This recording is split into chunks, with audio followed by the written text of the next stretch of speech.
हो गई स्टार्ट किया।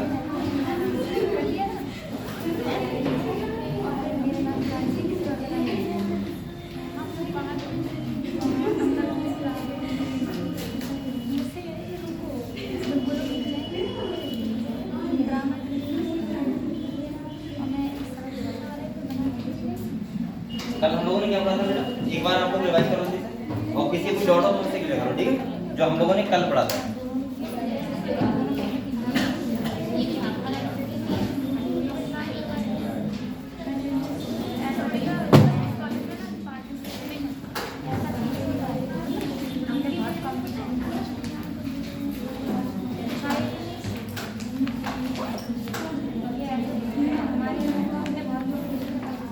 हम लोग जो भी पढ़ रहे हैं चैप्टर कौन सा है,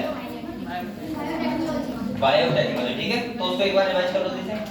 और कल मैंने आपको कार्य पढ़ाया था, उसको हम लोगों ने कल समझा था पैलिंड्रोमिक सीक्वेंस के बारे में, सही है, रेस्ट्रिक्शन एंजाइम के बारे में, इसके बाद नेमिंग ऑफ रेस्ट्रिक्शन एंजाइम एक पढ़ा था, ठीक है, स्टिकी एंड, ये सब पढ़ा था, तो उसको एक बार रिवाइज कर लो दीजिए।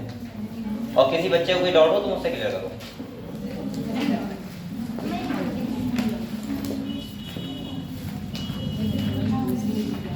और अभी जो हम लोग चैप्टर पढ़ रहे हैं बायोटेक्नोलॉजी, बहुत इंपॉर्टेंट चैप्टर है, ठीक है, आप लोगों को इससे बहुत सारे क्वेश्चन आते हैं और हर लाइन से ही क्वेश्चन आता है मेरे हिसाब से, और वो समझना एक बहुत जरूरी चीज होती है, ठीक है। हम लोगों ने कल रिकॉम्बिनेंट डीएनए के बारे में ये सब बताया था मैंने आपको, इसके बाद मैंने बताया था स्टिकी एंड क्या होते हैं, पैलिंड्रोमिक सीक्वेंस क्या होता है, सही है, रेस्ट्रिक्शन एंजाइम क्या होते हैं, उनका रिकॉग्निशन साइट क्या होता है, ये सब बताया था आप लोगों को, तो उसको एक बार रिवाइज कर लो जैसे।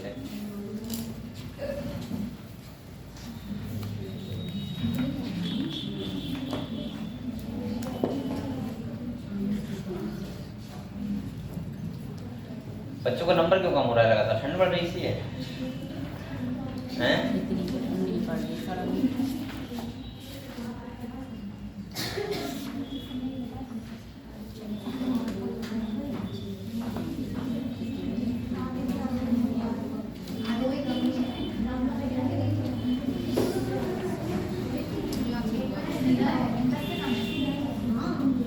नरेशपाल सिंह आज बीपाल नहीं आया? कहाँ गया? क्या करना है? अकेले गया? और ये बच्चे कहाँ चले गए? काफी बच्चे आते थे।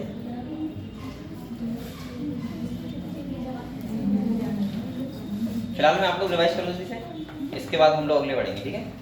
और हम लोग चैप्टर पढ़ रहे हैं उसका नाम क्या है, बायोटेक्नोलॉजी, ठीक है। एक बातें मत करो बेटा, पढ़ लो, रिवाइज कर लो। और डाउट किसी का हो तो मुझसे पूछो, ठीक है, कि क्या सर दोबारा बता दो, ठीक है, मैं वो चीज दोबारा बताऊंगा आपको। हम लोगों ने जो कल पढ़ा है,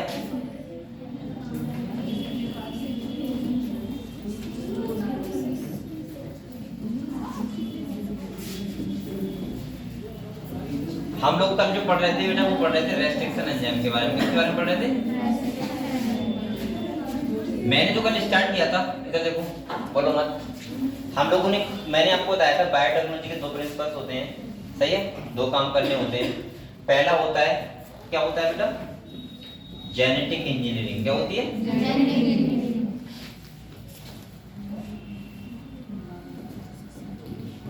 जेनेटिक इंजीनियरिंग होती है। दूसरा क्या होता है? केमिकल इंजीनियरिंग, ठीक है, आप लोग घर में पढ़ाई कर रहे हो। मैंने आपको बताया था जेनेटिक इंजीनियरिंग का मतलब क्या बताया था, जीन को मैनिपुलेट करो, यानी कि हम बोल सकते हैं उसका जीनोटाइप चेंज करो। जीनोटाइप मतलब चेंज करने का मतलब क्या है बेटा, उसका जीनोटाइप चेंज करोगे तो उसका क्या चेंज रहेगा, उसका जीनोटाइप, यानी कि जीनोटाइप चेंज होगा तो हमेशा फिनोटाइप क्या हो जाएगा, चेंज। यानी कि मैं कोई ऐसे एनिमल जिसमें अपना डिजायर्ड जीन डाल दूं तो वो जीन मैंने चेंज कर दिया, और उसके बाद क्या चेंज रहेगा, उसका फिनोटाइप का मतलब होता है एक्सटर्नल अपीयरेंस, वो सब क्या हो जाएगा, चेंज। समझ गए आप लोग? तो मैं ऐसे बोल सकता हूँ जीनोटाइप को चेंज करोगे तो उसके बाद होस्ट का क्या चेंज रहेगा बेटा, फिनोटाइप चेंज हो जाएगा। इसके बाद अगर हम दूसरा देखें तो मैंने कहा था केमिकल इंजीनियरिंग, इसका मतलब होता है हम लोग वो मीडियम बनाए वहां पे जो वहां पे हम लोग ये बायोटेक्नोलॉजी कर सकें, ठीक है। तो उसके लिए हमें वो एटमॉस्फेयर बनाना, वो सब किसमें आता है, केमिकल इंजीनियरिंग में। क्लियर है आप लोगों को इतना? ठीक है। इसके बाद मैंने कल आपको बताया था टूल्स क्या क्या होते हैं, क्या बताया था? टूल्स बताए थे क्या क्या बायोडायग्राम यूज होते हैं। तो पहला क्या था बेटा? रेस्ट्रिक्शन एंजाइम, क्या था? रेस्ट्रिक्शन एंजाइम था। दूसरा जो था वो कौन सा था? DNA polymerase. और ये क्या करवाता है? ये करवाता है न्यू स्ट्रैंड का फॉर्मेशन, सही है। तो इसे बोलते हैं डीएनए पॉलीमरेज। तीसरा था वो कौन सा था? लाइगेज था। यानी कि पॉलीमरेज का मतलब होता है जहां से डीएनए का रेप्लिकेशन हो, नया स्ट्रैंड बने, ठीक है, उसे बोलते हैं पॉलीमरेज एंजाइम, ठीक है, वो बनाता है। और लाइगेज का मतलब मॉलिक्यूलर ग्लू, जोड़ने का काम करता है। और ये क्या होता है? मॉलिक्यूलर सीजर, रेस्ट्रिक्शन एंजाइम, ठीक है। कौन सा?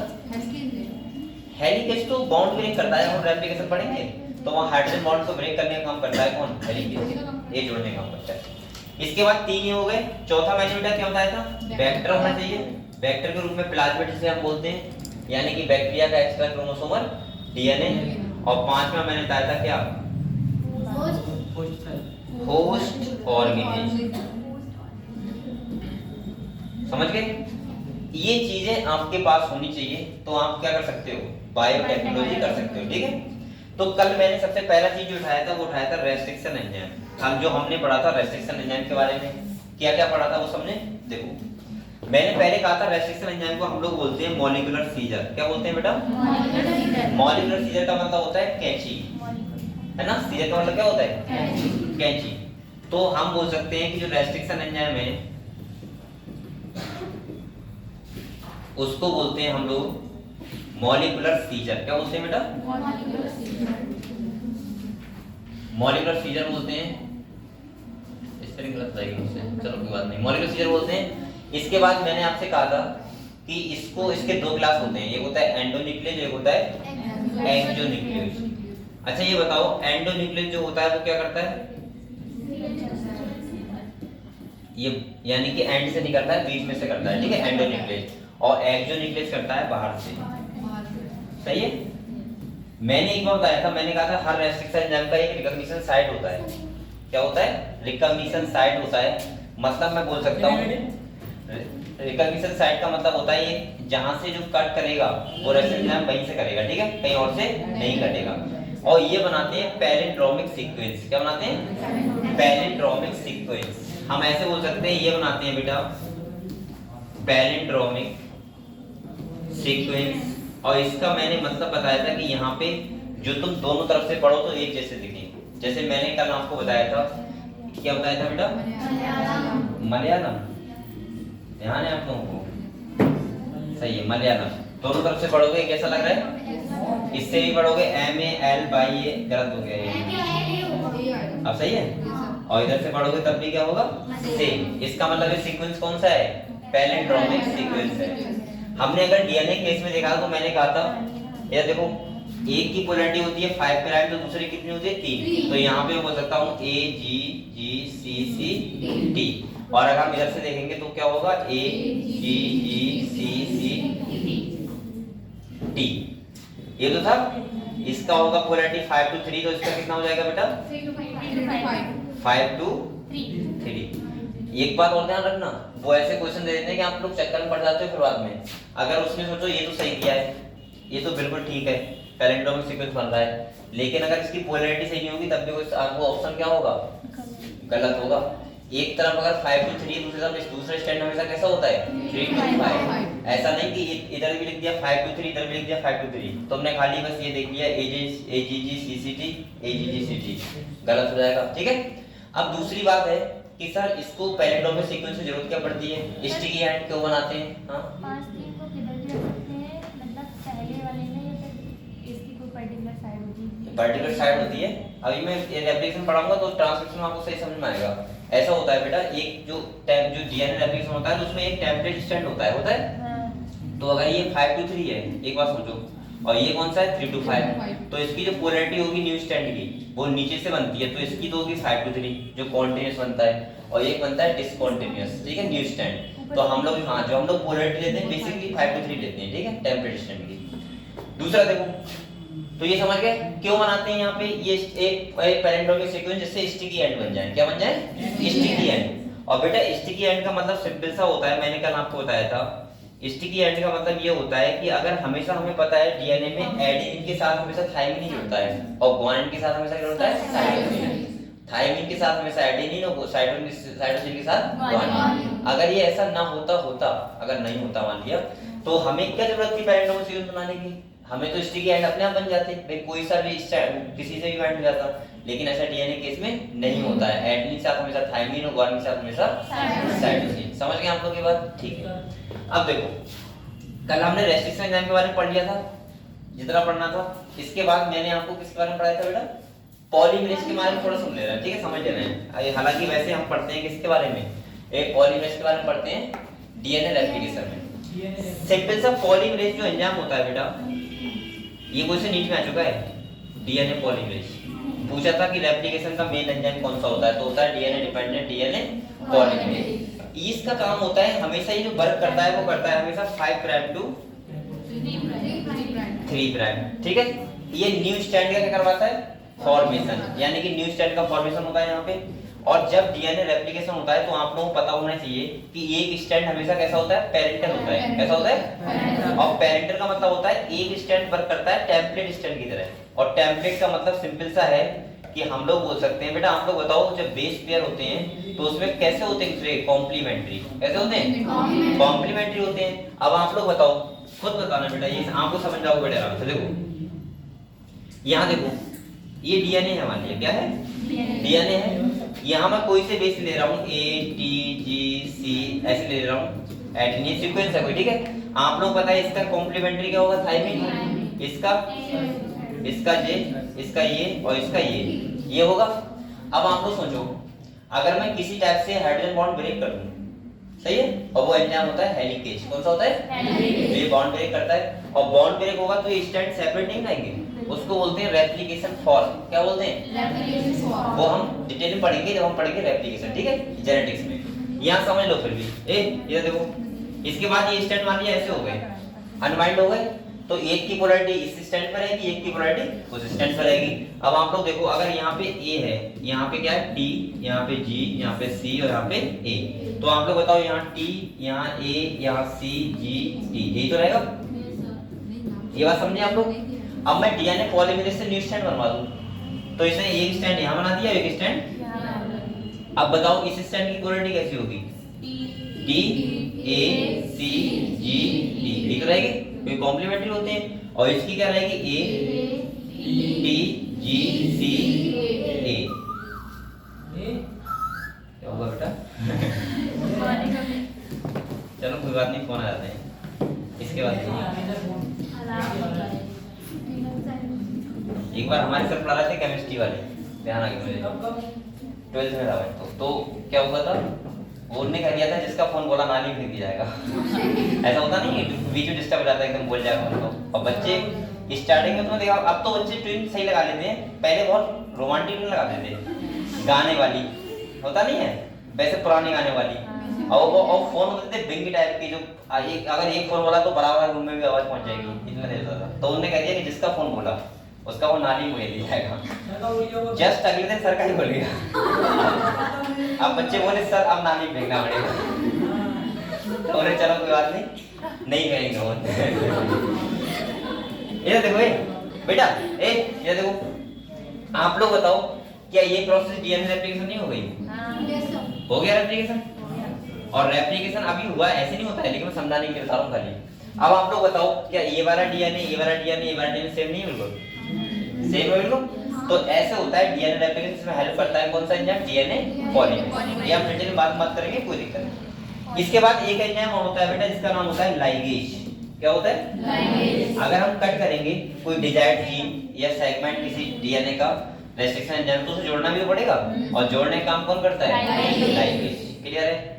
दूसरा वेक्टर। वेक्टर का मतलब मैंने सिंपल सा बताया था, जो हमारे फॉरेन डीएनए को या हमारे डिजायर्ड जीन को या जो लेके जाता है होस्ट ऑर्गेनिज्म में, दूसरे ऑर्गेनिज्म, उसे बोलते हैं वेक्टर। और जिसके रूप में हम यूज करते हैं प्लाज्मिड, यानी कि बैक्टीरिया का एक्स्ट्रा क्रोमोसोमल। दूसरा मैंने ये बताया था बैक्टीरियोफेज का भी यूज कर लेते हैं। किसका यूज करते हैं? क्लियर है इतना? तीसरा मैंने कहा था होस्ट। होस्ट का मतलब होता है कि जिसके अंदर हम ट्रांसफर करते हैं, जिसे हम ट्रांसफॉर्मेंट बनाते हैं। तो तो इसका मतलब हम बेसिकली बैक्टीरिया के लिए बनाते हैं और इसे और उसमें भी किसे ई कोलाई के लिए। तो बेसिकली मैं ये तो नहीं बोलूंगा, लेकिन जिसको भी बनाते हैं उसे हम क्या बोलते हैं, होस्ट। होस्ट का मतलब होता है दूसरा बॉडी। भाई आप अपनी मौसी घर गए तो मौसी घर क्या हो गया आपके लिए, होस्ट, क्योंकि उन्होंने आपको रोका है वहां पे, ठीक है। तो समझ गए आप लोग। तो ये वाली ये होता है, हमने कल ये टूल्स के बारे में पढ़ लिया था, अब हम लोग नया कुछ पढ़े, ठीक है। ये तो सबको क्लियर है, किसी को दिक्कत तो नहीं है। रिकॉम्बिनेंट यानी का मतलब बेटा क्या होता है, जिसमें डिजायर्ड जीन हो और प्लाज्मिड को मिला के हम बोलते हैं रिकॉम्बिनेंट डीएनए। सही है, वही काम करता है किसकी तरह, वेक्टर की तरह। यहाँ तक क्लियर है बच्चों, ठीक है। अब हम लोग अगले बढ़ते हैं, ठीक है। कोई बेटा क्लास में मत किया करो, वरना आप लोग बायोटेक्नोलॉजी समझ कुछ नहीं आएगी। क्या है, गेम है ये?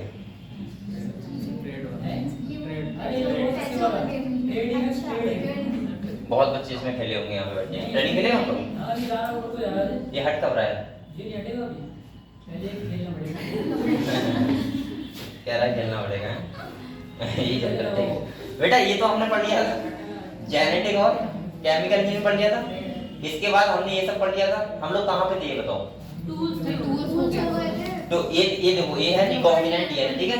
अच्छा ये बताओ, रेस्ट्रिक्शन एंजाइम जो होते हैं वो दोनों डीएनए को सेम रेस्ट्रिक्शन एंजाइम से काटते हैं, जिससे जो हर किसी की, मैंने कहा था रेस्ट्रिक्शन एंजाइम की जो रिकॉग्निशन साइड होती है वो क्या होती है, अलग अलग होगी। तो इसका मतलब जो रेस्ट्रिक्शन एंजाइम जो पैरेंटोमिक सीक्वेंस बनाएगा वो वही बनाएगा, और दोनों में पैरेंटोमिक सीक्वेंस सेम होना चाहिए, वरना बेटा इसकी एंड बन नहीं पाएंगे। इसलिए तो अगर यहाँ पे इक्वार फर्स्ट लिया है तो हमने वेक्टर फॉरेन डीएनए के लिए भी वही लिया है और वेक्टर डीएनए के लिए भी वही लिया है। समझ गए आप लोग? सेम। अब हम लोग थोड़ी कहानी अगले की समझते हैं हल्के हल्के। जैसे यहाँ पे देखो, ये क्वेश्चन नीट में आ चुका है, ये वाला यहाँ पे हर लाइन से क्वेश्चन आ चुका है नीट में। किसी टाइम पे तो इस चैप्टर से 15-15 क्वेश्चन आते थे, अब तब भी थोड़ा सा कम कर दिया है। इस चैप्टर से बहुत क्वेश्चन आते थे बायोटेक्नोलॉजी से। अकेले में 2 चैप्टर आते थे 15-15 क्वेश्चन, और अभी भी 10 आ जाते हैं। तो मैं हर 10 चैप्टर के बाद, वो 10 क्वेश्चन के बाद एक क्वेश्चन इसी का मिलेगा बायोटेक्नोलॉजी का नीट में, देखना। चलो ये क्लियर हुआ बेटा। यहाँ पे हम ये पढ़ रहे थे ना, यहीं पे थे कहीं पे, ये पढ़ लिया था हम लोगों ने? यहाँ से पढ़ेंगे ना, यहाँ से। चलो यहीं से पढ़ते हैं, कोई दिक्कत नहीं। अच्छा चलो यहाँ से पढ़ते हैं। देखो यहाँ पे क्या कह रहा है, कह रहा है restriction endonuclease are used in genetic engineering to form recombinant molecules of DNA. यानी कि हमें रिकॉम्बिनेंट अगर बनाना है तो इसका मतलब किसका यूज करना पड़ेगा, रेस्ट्रिक्शन एंडोन्यूक्लियस का। कह रहा है which are composed of DNA from different source, यानी कि जीनोम, जो ऐसा डीएनए होता है जो हम डिफरेंट सोर्सेज या डिफरेंट जीनोम, यानी कि भाई नहीं ऑर्गन अलग होगा तो वो जीनोम भी अलग होगा। अगले देखो, कह रहा है were cut by the same restriction and the resultant DNA fragment have the same kind of sticky end these can be joined together end to end using DNA ligase. मैंने यही कहा, बार-बार बता रहा हूं कि हम लोग दोनों डीएनए को सेम रेस्ट्रिक्शन एंजाइम से इसीलिए काटते हैं कि उनका पैरेंटोमिक सीक्वेंस क्या रहे, सेम, और जिससे बेटा स्टिकी एंड अच्छे से बन जाए, और स्टिकी एंड का मतलब है डीएनए लाइगेज से वो जुड़ जाए। क्लियर है इतना? ठीक है। यहाँ पे देखो ये कुछ दिखाया है, यहाँ पे कह रहा है ये फॉरेन डीएनए है, समझ लो इसको भी क्या है। देखिए बेटा, देखो इसको, ये डायग्राम क्या कह रहा है, ये फॉरेन डीएनए हमारा, मान लेना ये वाला जो है ये फॉरेन डीएनए का मतलब कौन सा है, यानी कि एलएनडीएनए या फिर डिजायर्ड हमारा कोई जीन है। और ये क्या है बेटा, वेक्टर। वेक्टर डीएनए का मतलब क्या है, प्लाज्मिड, जो मैंने कहां से निकाला है, बैक्टीरिया से, ठीक है। अब क्या किया, देखो इन्होंने कह रहा है same restriction enzyme cutting both foreign DNA and vector DNA at specific point. तो यहाँ पे इसने देखो कट किया, ये कट कर दिया बेटा, और यहाँ पे क्या कर दिया, इसको कट कर दिया। अब कह रहा है ligase join foreign DNA to plasmid. अब हम इसको बेटा कहाँ जोड़ देंगे, यहाँ पे जोड़ देंगे। अब ये बताओ क्या बन गया, रिकॉम्बिनेंट डीएनए। क्या बन गया, ये वही मैं बता रहा हूँ बार बार आपसे कि मुझे कोई ऐसी प्रोटीन चाहिए जो कोई ऐसा एनिमल है उसका किसी भी, मान लो उसके बॉडी में बन रहा है, तो मैं उस जीन की पहचान कर लूं, उस जीन को लेके आऊं। जीन क्या होता है, डीएनए का सेगमेंट जो किसी कैरेक्टर को इन्फ्लुएंस कर रहा है, उस सेगमेंट को मैं लेके आऊं और बैक्टीरिया के प्लाज्मिड में लगा दूं बस, और उसको बैक्टीरिया के अंदर इंजेक्ट करा दूंगा। अब बैक्टीरिया के अंदर क्यों कराते हैं, पहली बात तो ये आपका क्वेश्चन बनना चाहिए, प्लाज्मिड ही क्यों लेते हैं, कोई और डीएनए ले सकते हैं, क्योंकि बेटा प्लाज्मिड के अंदर एक कैपेबिलिटी होती है कि वो अपने आप से सेल्फ रेप्लिकेटिंग होता है, मतलब अपने आप अपना कॉपी नंबर अपने आप कर सकता है, समझ गए। तो इसीलिए उसमें लेते हैं। अब हमें तो यही चाहिए था ना कि वो जीन लगातार कॉपी कर ले, यही चाहिए था हमें, जिससे हम जो प्रोडक्ट बनाना चाह रहे हैं वो हमें ज्यादा अमाउंट में मिल जाए। बस बात खत्म। तो यही तो कर रहे हैं हम लोग, और क्या कर रहे हैं। इसके बाद इसके डीएनए के साथ हम अपना डिजायर्ड डीएनए ये डीएनए तो है और क्या है, प्लाज्मिड है तो डीएनए और क्या है। नहीं मैं ये पूछ रही हूँ मतलब प्लाज्मिड के अंदर मतलब उसको प्रिवेंट मतलब एंटर कराते हैं अंदर नहीं, उसके डीएनए के साथ जोड़ देते हैं। अंदर क्या होता है, वरना तो बेटा यहाँ पे ये देखो ए अंदर अंदर बोल रहे थे ना, तो मुझे अरे मतलब कहीं अंदर मैं ऐसे बोल रहा था कि उसको जोड़ देते हैं, सही है। अब ये ट्रांसक्रिप्ट होगा तो साथ में ये भी ट्रांसक्रिप्ट होगा, समझ गए। आप लोग बताओ डीएनए से प्रोटीन कैसे बनती है। भाई डीएनए से हमारा डीएनए ट्रांसक्रिप्ट होता है, ट्रांसक्रिप्ट होगा तो क्या बनाएगा एमआरएनए, और एमआरएनए क्या बनाएगा प्रोटीन। तो जब हमारा ट्रांसक्रिप्ट करेगा तो इसका भी करेगा, जब हमारा डीएनए जो बेटा शांत रहो, जो हमारा डीएनए बनाएगा वो इसका भी बनाएगा, समझ गए आप लोग। ये होता है। इसके बाद आप लोग बताओ बेटा ये क्या बन गया, रिकॉम्बिनेंट डीएनए। अब ये कह रहा है हम इसे करेंगे ट्रांसफॉर्मेशन, यानी कि किसके अंदर, इक्वलाई के अंदर। इसे बोल सकते हैं अगर हमने ये कर दिया है इसका मतलब ये वाला जो होगा वो होगा ट्रांसफॉर्मेंट। इसे क्या बोलेंगे बेटा, ट्रांसफॉर्मेंट। अभी बताऊंगा ये सब क्या होता है, ठीक है, क्लियर। और इसके बाद ट्रांसफॉर्मेंट बन गया ये। अब ये डिवाइड करेगा तो देखो हम ये भी डिवाइड कर रहा है, ये भी डिवाइड कर रहा है, लगातार डिवाइड कर रहा है। ये तो हमें चाहिए था और ये तो होता है बायोटेक्नोलॉजी में, और क्या होता है समझ गए। तो इसका मतलब सिंपल सा है, रिकॉम्बिनेंट डीएनए बनाओ, उसको होस्ट ऑर्गेन में डाल दो, और वो जब डिवाइड करेगा तो साथ में जो जीन है हमारा डिजायर्ड जीन वो भी क्या करेगा, डिवाइड। बस समझ गए इतनी कहानी, ठीक है आगे बढ़ते हैं। ये सब बात तो सही है लेकिन आप हंस क्यों नहीं रहे, आप थोड़ा मुस्कुराइए। अबे मैं मुस्कुराता ही रहूंगा, थोड़ा पढ़ भी नहीं। मैं को पता नहीं क्या पूछने वाला है। ठीक है ठीक है ठीक है ठीक है। आज मैं सबसे ज्यादा वही हंसता हूँ बेटा, मुझे चल भाई अब यहाँ पे देख लो, पढ़ लें पढ़ें, ठीक है। देखो ये चैप्टर के बेटा मैं बार बार कह रहा हूँ, हर लाइन से क्वेश्चन आएगा, ध्यान रखना, ठीक है। हर लाइन यहाँ पे इंपॉर्टेंट है, हर लाइन बिल्कुल, ठीक है। देखो यहाँ पे क्या है, you may have realized that normally unless one cut the vector and the source DNA with the same restriction enzyme, the recombinant vector molecule cannot be created। Simple सा कह रहा है कि अगर हम क्या करें, अगर हम दूसरे मतलब अलग अलग रेस्ट्रिक्शन एंजाइम से काटेंगे तो कभी भी रिकॉम्बिनेंट डीएनए को हम नहीं बना पाएंगे। अगले कह रहा है separation and isolation of DNA fragment. अब अगर ये वाला टॉपिक पढ़ो, यहाँ से भी बहुत सारे क्वेश्चन पूछ जाते हैं। इसे बोलते हैं जेल इलेक्ट्रोफोरेसिस। लिख लो यहाँ पे बेटा, हेड डाल दो, यहाँ से क्वेश्चन आते हैं हमेशा। यहाँ से कहाँ से क्वेश्चन आएंगे मैं आप लोगों को आराम से कभी करवा दूंगा, ठीक है, अंडरलाइन करवा दूंगा। जहाँ से पूछा गया अभी तक बस वही से क्वेश्चन आते हैं, सही। ये टेक्निक क्या होती है, जेल इलेक्ट्रोफोरेसिस। इस टेक्निक में करते क्या है, सेपरेशन ऑफ डीएनए, जो फ्रेगमेंट हुए उनका सेपरेशन करते हैं अकॉर्डिंग टू साइज। किसके अकॉर्डिंग, साइज। यानी कि मैं ऐसे बोल सकता हूँ कि डीएनए जो फ्रेगमेंट होते हैं उनका अकॉर्डिंग टू साइज सेपरेशन करना क्या कहलाता है, जेल इलेक्ट्रोफोरेसिस। क्लियर हुआ, अकॉर्डिंग टू साइज, ये ध्यान रखना है हमको। तो बेटा अब आप लोग बताओ एक बात और सुनो, क्या हम लोग ऐसे कर सकते हैं कि आप लोग एक कि भाई हमें डीएनए बहुत बड़ा दिख रहा है, साफ साफ वो फ्रेगमेंट भी बहुत बड़े दिख रहे हैं, आराम से हटा हटा के हाथ से छोटा ये बड़ा वो, ऐसा नहीं कर सकते ना। हम लोग क्या करना पड़ेगा, जेल इलेक्ट्रोफोरेसिस करना पड़ेगा, ठीक है। कैसे करते हैं समझो। देखो कह रहा है यहाँ पे the cutting of DNA by restriction endonuclease result in the fragments of DNA. क्या बन जाएंगे, डीएनए के फ्रेगमेंट्स बन जाएंगे। कह रहा है बेटा these fragments can be separate by a technique known as gel electrophoresis. यानी कि यानी कि अकॉर्डिंग टू साइज उन डीएनए फ्रेगमेंट्स को क्या करना, सेपरेट करना। वो टेक्निक को हम लोग क्या बोलते हैं, जेल इलेक्ट्रोफोरेसिस। अगले कह रहा है since DNA fragment are negatively charge है, तो आपको पता ही पहले से डीएनए कैसा होता है, नेगेटिवली चार्ज होता है। और बेटा यहाँ पे कह रहा है they can be separate by forcing them to move towards the anode under the electric field through a medium matrix.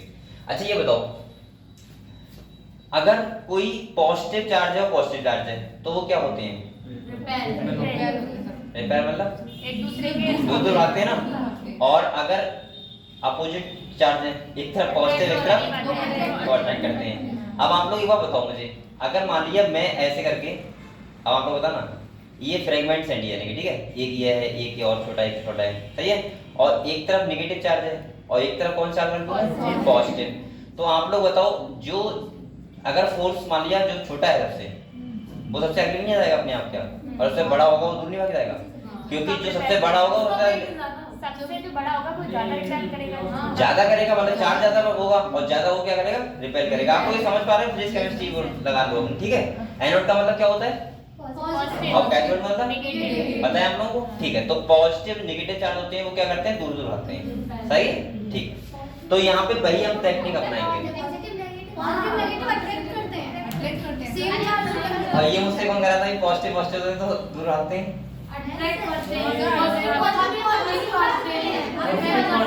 Same charge repel करते हैं सर। अभी मैंने क्या बोला था लास्ट में? सही बोला था। अच्छा, मतलब मैं ऐसे बोल सकता हूँ पॉजिटिव निगेटिव क्या करते हैं, अट्रैक्ट, और सेम चार्ज। अब देखो यहाँ पे मतलब फिजिक्स इतनी डाउन हो गई क्या? फिजिक्स मैं ही पढ़ चुका हूँ, ऐसी बात नहीं है, लेकिन ये पता था बहुत अच्छे से, लेकिन मुझे भूल गया था, पूछ रहा था। ये देखो, एक कह रहा है not is the most commonly used matrix. बेटा ये बातें मत करो, लिखा है एगरोच, इसको डन करो बेटा, स्टार मारो यहाँ पे। जहां से क्वेश्चन आएगा बिल्कुल सिंपल से बता दे रहा हूँ। यहाँ मैट्रिक्स यूज कौन सा होता है, एगरोच। कह रहा है which is natural polymer extract from seaweeds, यानी समुद्री खरपतवार होता है, वहां से क्या करते हैं, एक्सट्रैक्ट करते हैं किसको, एगरोच को। और ये क्या होता है बेटा, एक जेल होता है, यानी कि मैट्रिक्स जो हम लोग यूज करते हैं किसमें, ये टेक्निक को यूज करने में, ठीक है। तो सबसे पहले यहाँ पे स्टार्ट बनाओ। यहाँ से 3 या 4 क्वेश्चन जो बन सकते हैं वो इसी से बनते हैं, कौन सा जेल होता है, वो किस कलर के दिखते हैं, ये सब, ठीक है। अगले देखो, कह रहे हैं DNA fragment separate according to their size through sieving effect provided by the agarose gel. The smaller the fragment size, the further it moves. Look at the figure. अब यहाँ पे एक बार देख लो, ये देखो, ये क्या है, यहाँ पे स्मॉलेस्ट है, ये डीएनए फ्रेगमेंट तो है, और ये वाले कौन से हैं बेटा, लार्जेस्ट, और ये क्या है, बॉल, सही है। तो यहाँ पे अकॉर्डिंग टू जो साइज क्या हो रहा है, सेपरेट हो रहा है, सही है। और ये क्या है, प्लेट है यहाँ पे, और इसमें मैट्रिक्स कौन सा होगा, एगरोस, सही है। और यहाँ पे पॉजिटिव और नेगेटिव का क्या होता है, इफेक्ट होता है, मतलब पॉजिटिव एक तरफ क्या होगा, डीएनए नेगेटिव चार्ज होता है। आपने वो भी तो देखा होगा जब हम पढ़ते हैं क्या, वो वाली वो जो पैकेजिंग ऑफ डीएनए, तो आपको वहाँ पता है प्रोटीन और वो भी यही होता है, हिस्टोन प्रोटीन लेते हैं वहाँ पे, और हिस्टोन प्रोटीन कैसा होता है, पॉजिटिव चार्ज होता है, और डीएनए कैसा होता है, नेगेटिव चार्ज, और वो उसको रैप कर लेता है, इसे बोलते हैं क्रोमैटिन। क्या बोलते हैं, क्रोमैटिन। तो उसी से आपका यहाँ पे अनुभव लगाते हैं। अगले देखो, कह रहा है separated DNA fragment can be visualised only after staining the DNA with a compound known as ethidium bromide. इसको ध्यान करो बेटा, यहाँ 2-3 क्वेश्चन बनेंगे और यहीं से बनेंगे, इसको बोलो इथिडियम ब्रोमाइड को, और सिंपल सा क्वेश्चन आता है बिल्कुल। तो ये कह रहा है कि हम जो सेपरेट डीएनए फ्रेगमेंट उनको कैसे देख सकते हैं बेटा, स्टेरिंग करके, किससे, ethidium bromide, follow by exposure to UV radiation. अब ये कह रहा है बेटा अगले, you can see bright orange colour band, ये भी नीचे क्वेश्चन आ चुका है, ये वाला, इसे भी अंडरलाइन करो कि जो हमें देखते हैं वो कौन से कलर दिखते हैं, तो कौन से कलर दिखते हैं, ऑरेंज कलर बैंड। देखो ये पहला क्वेश्चन आ सकता है, तो कहां से आएगा, वो सी बीड यानी कि एगरोच जेल, यानी मैट्रिक्स यूज करते हैं। दूसरा क्वेश्चन जो आएगा वो कहां से आएगा, इथिडियम ब्रोमाइड से स्टेनिंग करके हमें वो देखते हैं। और तीसरा क्वेश्चन आएगा वो कहां से आएगा, कौन से बैंड किस कलर के दिखते हैं, तो कौन से कलर के, ऑरेंज कलर के। ये सारे क्वेश्चन पूछे जा चुके हैं नीट में, ठीक है, इसीलिए मैं इसे अंडरलाइन साफ-साफ करवा दे रहा हूं। अगले देखो क्या कह रहा है बेटा, of DNA in ethidium bromide stain gel exposed to UV light, the separate band of DNA are cut out from the agarose gel and extract from the gel piece. This step is known as elution. Elution मतलब होता है हटाना या बाहर लाना, ठीक है, उसको बोलते हैं इल्यूशन। अगले क्या है, DNA fragment purified in this way are used in constructing recombinant DNA by joining them with cloning vector. तो आप लोग बेटा ये कहानी समझ गए। सबसे पहले हमने क्या किया, यहाँ पे देखो डीएनए फ्रेगमेंट थे जो, वो किससे काटे गए थे, रेस्ट्रिक्शन एंजाइम से। इसके बाद मैंने क्या किया, एक मैट्रिक्स लिया, कौन सा यूज किया बेटा, एगरोच जेल, जो कहां से मिलता है हमें, सी बीड से। कहां मिलता है, सी बीड से, ठीक है। वहां पे एक तरफ एनोड था, और आपको पता है बेटा वो जो होता है डीएनए का चार्ज होता है नेगेटिव चार्ज, तो अकॉर्डिंग टू साइज वो सेपरेट हो जाएंगे, और सेपरेट हो जाएंगे तो हमें देखेंगे वो कौन से सॉल्यूशन से हमें स्टेनिंग करना पड़ेगा, इथिडियम ब्रोमाइड। और वो कैसे दिखेंगे, सीविंग का मतलब होता है वही वाली प्रॉपर्टी जो छलने वाली प्रॉपर्टी होती है, अरे सेपरेट होने वाली, सीविंग का नहीं समझ रहे हो, सीविंग प्रॉपर्टी, सीविंग प्रॉपर्टी, छलने वाली प्रॉपर्टी मतलब सेपरेट होना, जो सेपरेट होते हैं, नहीं समझ पा रहे, मतलब अगर जिसमें छन सके कोई चीज, उस प्रॉपर्टी को बोलते हैं सीविंग प्रॉपर्टी। हिंदी देख लो या कोई बच्चा देख लो, किताब है, हाँ क्या लिखा है, इथिडियम ब्रोमाइड क्या बताया आपने, इथिडियम ब्रोमाइड, जहां से जिससे स्टेनिंग करते हैं, अच्छा डाई हाँ डाइट। हिंदी देख लो, हिंदी देख लो उसकी, काहे भैया टीवी है सेविंग प्रॉपर्टी की। होता है हिंदी समझ में आ रहा है? अरे ऐसा कोई चीज इसमें फिल्टर हो जाए चीज, बस उसे बोलते हैं सेविंग प्रॉपर्टी। उस चैप्टर में है नहीं, वही चैप्टर छालन तो नहीं है, छालन छालन होगा। छालना पाओ, मैं क्या बोल रहा हूँ, मैं ये तो कह रहा हूँ जो चीज फिल्टर हो जाए इसमें, उस प्रॉपर्टी बोलते हैं सेविंग प्रॉपर्टी। छालन ही तो है। नहीं समझ में आया? इल्यूजन को बोल अरे रहे भैया हैं। छालन। अरे तो उसको अलग होने को बोलते हैं इल्यूशन, बस हाँ। समझ गए? अगले देखो, तो यहाँ पे आप लोग ये समझ के बेटा बताओ, यहाँ पे तुम्हें क्या ध्यान रखना है, इथिडियम ब्रोमाइड, दूसरा ध्यान रखना है एगारोस जेल, तीसरा कौन से कलर के बैंड दिखते हैं, ऑरेंज कलर के, और उसको एक्सट्रैक्ट होने को क्या बोलते हैं, इल्यूशन। अगर इतनी चीजें आपको बताएं, बस यहाँ से ये क्वेश्चन आएगा, कुछ नहीं आएगा, ठीक है। इस जेल इलेक्ट्रोफोरेसिस होता क्या है, यानी कि डीएनए फ्रेगमेंट्स को सेपरेट करना अकॉर्डिंग टू साइज, क्या कहलाता है, जेल इलेक्ट्रोफोरेसिस। क्लियर हुआ? अब देखो अगले आता है हमारा क्लोनिंग वेक्टर, क्या आता है बेटा, क्लोनिंग वेक्टर। Cloning vector. हाँ अब हम लोग पढ़ेंगे क्लोनिंग वेक्टर, ठीक है। पहले ये बताओ क्लोन का मतलब क्या होता है। कॉपी। क्लोन का मतलब होता है सेम, सेम का मतलब होता है एक जैसा कॉपी करना, उसे बोलते हैं क्लोन। और वेक्टर का मतलब जिसकी कॉपी होगी उसे बोल देंगे क्लोनिंग वेक्टर। क्लियर? तो पढ़े इसे, ठीक है।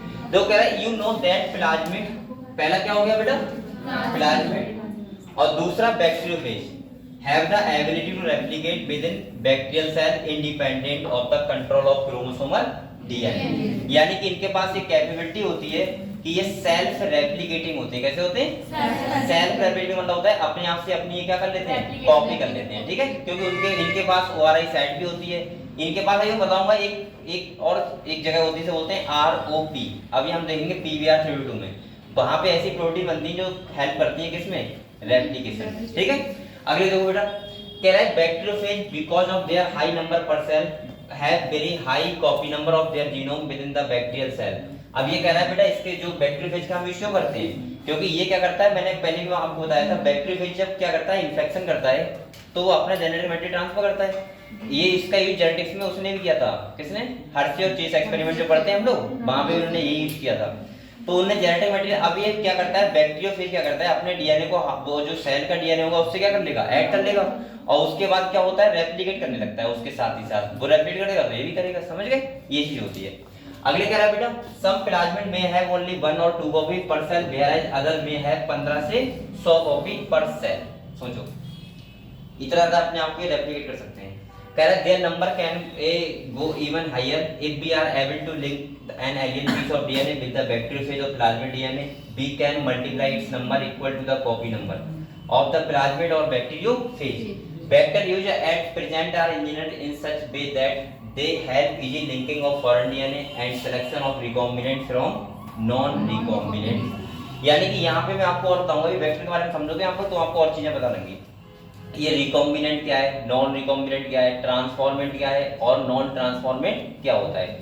देखो ऐसा होता है, आप लोग बताओ बेटा, यहाँ पे देखो अगर कोई बैक्टीरिया है, ये देखो ये बैक्टीरिया है, ठीक है, इसके अंदर अगर मैं एक डीएनए, ये प्लाज्मिड है, अगर इसके अंदर फॉरेन वाला है डीएनए तो इसको क्या बोलेंगे, रिकॉम्बिनेंट। अगर इसके ये भी प्लाज्मिड है लेकिन इसके अंदर है नहीं ये वाला, ये ऐड नहीं हुआ, सही है, कट तो किया हमने लेकिन ज्वाइन नहीं हुआ, तो उसको क्या बोलेंगे, नॉन रिकॉम्बिनेंट, सही है। अब मैंने ट्रांसफर किया, अगर ट्रांसफर हो गया तो क्या बोलेंगे, ट्रांसफॉर्मेंट, और अगर ट्रांसफर नहीं हुआ तो नॉन ट्रांसफॉर्मेंट। समझ गए आप लोग? तो इसका मतलब ऐसा हो सकता है कि रिकॉम्बिनेंट अगर गया है और ये ट्रांसफॉर्मेंट हो गया है, तो इसका मतलब ये कौन सा हो गया, रिकॉम्बिनेंट ट्रांसफॉर्मेंट। और अगर ये वाला गया है, इसका मतलब क्या हो जाएगा, नॉन रिकॉम्बिनेंट ट्रांसफॉर्मेंट। और कभी-कभी कुछ सेल ऐसे होते हैं जो कैसे होते हैं, नॉन ट्रांसफॉर्मेंट। और ये सब की पहचान जो हम लोग करते हैं वो करते हैं सेलेक्टेबल मार्कर। किससे करते हैं, सेलेक्टेबल मार्कर। मैंने कल भी कहा था आपको, तो पहचान के लिए होते हैं, और वो क्या होते हैं, एंटीबायोटिक रेजिस्टेंस जीन होते हैं, ठीक है, जो पता लगाते हैं किसी भी, ये हम हो सकते हैं किसी भी, हमारे लिए करते हैं वो सेलेक्टेबल मार्कर का काम, यानी कि हम पहचान करते हैं कौन ट्रांसफॉर्मेंट है और कौन ट्रांसफॉर्मेंट नहीं है, कौन रिकॉम्बिनेंट है और कौन नॉन रिकॉम्बिनेंट। समझ गए हम लोग? और वो सबका काम जो करता है वो एक प्लाज्मिड कौन करता है, एंटीबायोटिक रेजिस्टेंस जीन, ठीक है बेटा। चलो आगे बढ़ते हैं। अब यहाँ पे आता है हमारा क्या, कह रहा है following are the feature that are required to facilitate cloning into a vector. क्या क्या फीचर होने चाहिए वो हम लोग समझ लेते हैं, ठीक है। तो पहले तो समझने के लिए पहले आप ये समझना पड़ेगा, ये क्या है, एक प्लाज्मिड है और जिसे हम बोल सकते हैं बेटा PBr322, और ये एक आर्टिफिशियल प्लाज्मिड है जो समझाने के लिए बनाया गया है कि आपको क्या क्या चीजें एक प्लाज्मिड में होना चाहिए। क्लियर हुआ? तो उससे पहले समझाऊं, आप लोग एक बार रिवाइज कर लो बेटा पीछे का, किसी को डाउट हो मुझसे पूछो।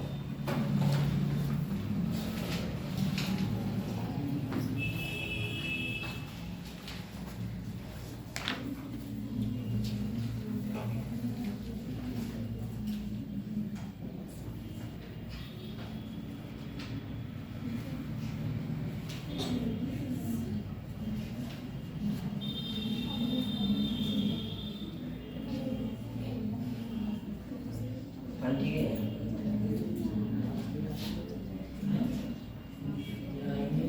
सभी लोग कपड़े पहन कर, बड़ा ठंडा गई है, फीवर आ गया तो नहीं पाएगा।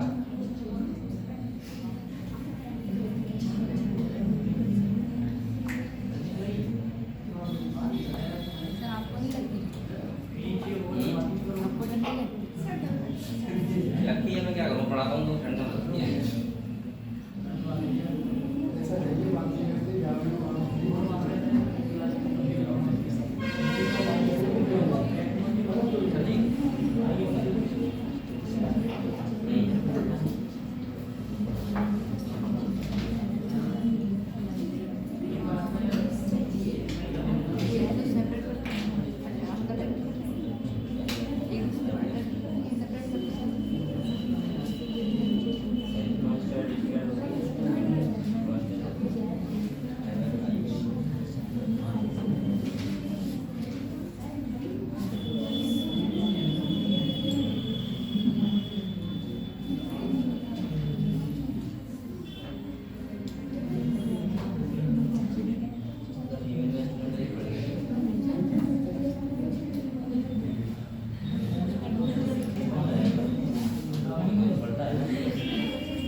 हमारा क्या है फॉस्फेट और पेंटोस कौन सा होता है फॉस्फो ईस्टर होता है डाइस्टर ईस्टर होता है ध्यान रखना डाइस्टर के एसिड और ये ऑर्गेनिक है ये स्टील होता है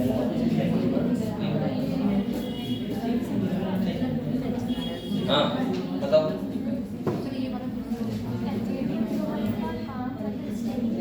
स्टेनिंग और इससे देख जाएंगे इम्यूनिटी से करेगा इससे देख जाएंगे हाँ। बेटा आप लोगों ने पढ़ लिया ये किसी कुछ और तो नहीं है बताओ बेटा बातें मत करो मैं किसी से कह रहा हूँ वो वही बात है चोर जाने चल गए जो बातें करता है समझ आता है कि आप बातें कर रहे हैं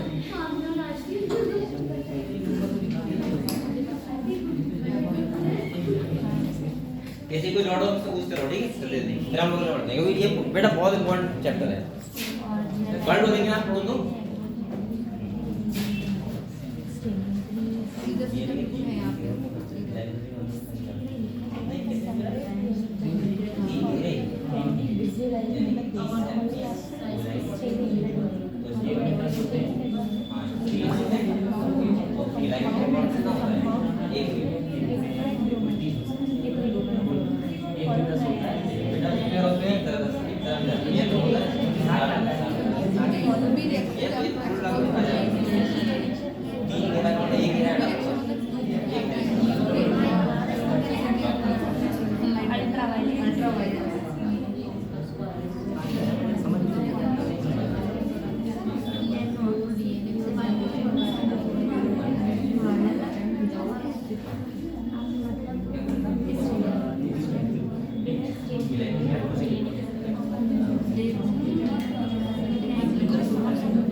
चलो हम लोग आगे बढ़ते हैं ठीक है हम लोग पढ़ेंगे वेक्टर के बारे में इसके बारे में देखो मैंने इसके बारे में बताओ क्या बताया था आप लोगों को मैंने कहा था ये क्या है एक आर्टिफिशियल वेक्टर है जिसे बोलते हैं PVR322 इसका नाम क्या है PVR322 यहाँ पे पहले एक करके समझते हैं और ये बहुत इंपॉर्टेंट है यहाँ से क्वेश्चन आएगा 100% ठीक है इसको समझ लो एक बार ये इसे मैं वेक्टर बोल दूं या क्या बोल दूं प्लाज्मिड बात तो एक ही है बोल सकता हूँ ना सही है प्लाज्मिड बोल सकता हूँ ठीक है देखो यहाँ पे P का मतलब पता है क्या है P का मतलब क्या है P का मतलब है यहाँ पे प्लाज्मिड क्या है बेटा प्लाज्मिड है B और R B का मतलब यहाँ पे है बॉलीवर जो साइंटिस्ट थे जिन्होंने ये बनाया था उनका साइंटिस्ट का नाम था B फॉर बॉलीवर और R फॉर साइंटिस्ट का नाम था रॉड्रिग्यूज यानी कि दो साइंटिस्ट थे एक थे बॉलीवर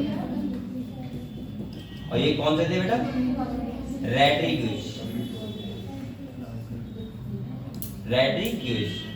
और अगर हम बात करें 322 का तो ये नंबर है जो लैब में यानी कि उस लैब में ये इस नंबर वाला था 322वां प्लाज्मिड था जो बनाया गया था समझ गए आप लोग ये क्या है बेटा लैबोरेटरी नंबर लैब नंबर यानी कि कौन सा वाला है लैब नंबर वैसे नहीं कि ये लैब का नंबर नहीं है ये उस लैब में सॉरी जिस नंबर बनाया गया था यानी लैब नंबर नहीं है लैब में फॉर्मेशन नंबर होगा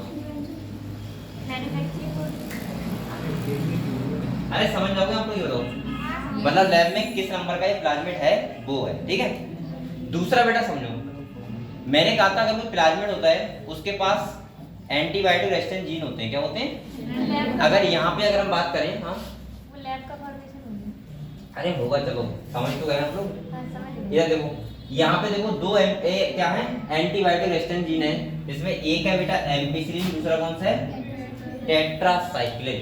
ये होते हैं एंटीबायोटिक रेजिस्टेंस जीन। क्या होते हैं? यही तो काम करते हैं किसी भी वेक्टर में या प्लाज्मिड में सेलेक्टेबल मार्कर का काम।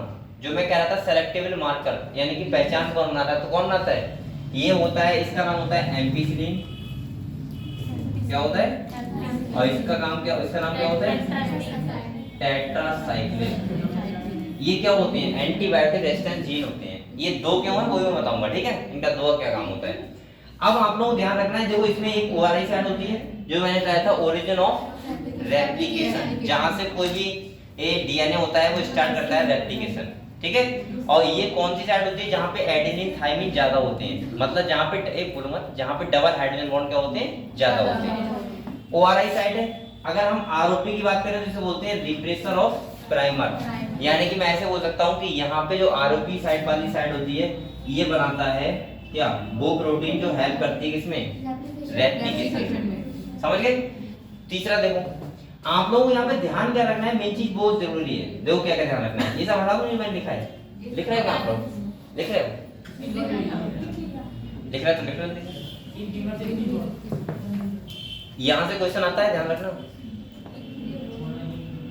अब देखो अगले बेटा, एक बात बताओ मुझे, इधर देखो, यहाँ पे ये वाला कौन सा है? एम्पिसिलिन है, एंटीबायोटिक रेजिस्टेंस जीन। और ये वाला कौन सा है बेटा?